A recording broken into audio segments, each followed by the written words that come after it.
Hi, my name's Andy Hancock and welcome back to South Padre Island, the sandcastle capital of the world. Today's lesson is about making a better beach sandcastle, and that's what we're going to do right now.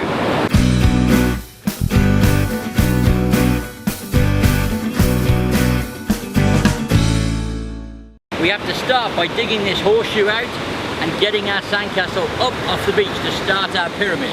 So that's what I'm going to do now.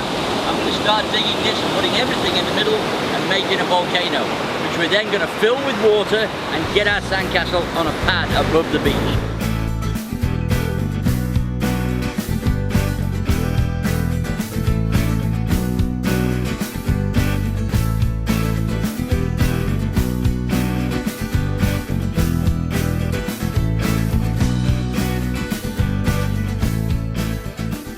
So we're making this pad to get our sandcastle up off the beach, away from the water that's coming in, you can see below. Okay? If you do this and you soak it completely, and then you compact the edge. You want this big island.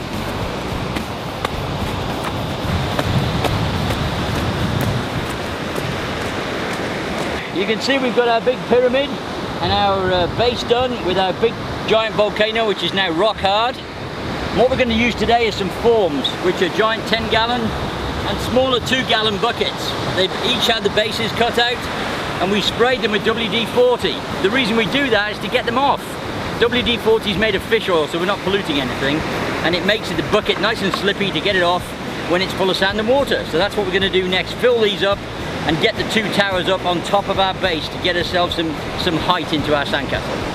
Okay, so we've got the bucket up, we've got about 6 inches of sand in the bottom of it, which we mix up and make a bit of a dish in the middle of. Then we get our water and pour it into the center of the bucket. And we pour it all in because we want to add sand to water always. Try not to do it the other way around, it just doesn't work.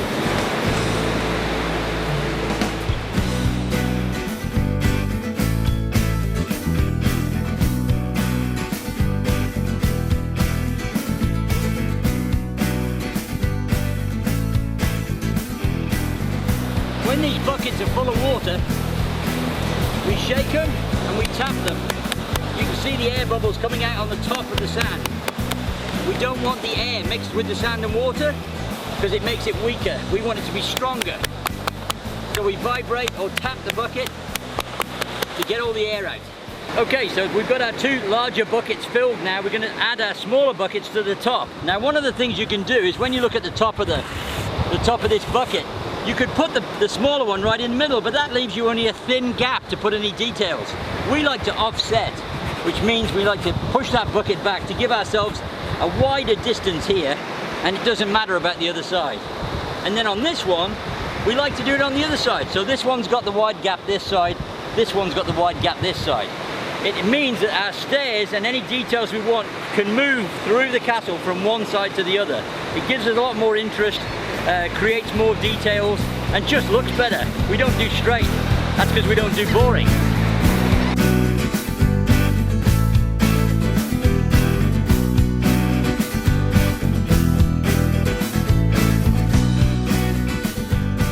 We've got these 2 top buckets full, and we're going to pop all the forms at once, and then we're going to fill the gap between with wet sand. Okay? We've got a bucket prepared here, and we're going to fill this gap in between, but first we have to lift these off, and what's made that easier is the WD-40.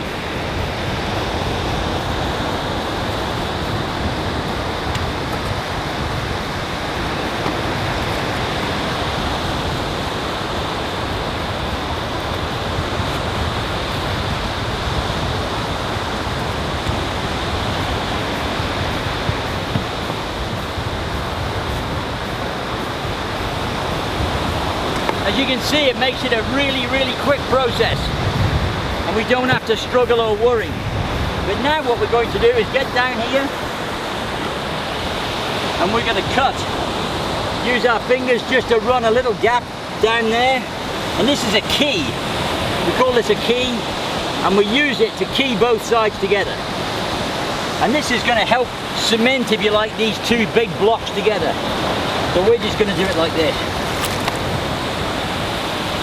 And it's important that you rub the sand into position.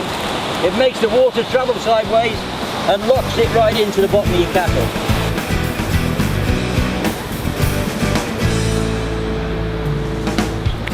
We started off by stacking a volcano, digging a horseshoe, stacking a volcano, putting up the form block, putting up the smaller blocks, then hand stacking. So that gives us our base for a great beach sandcastle. And now we're going to show you some of those techniques you need to use to really stun the audience.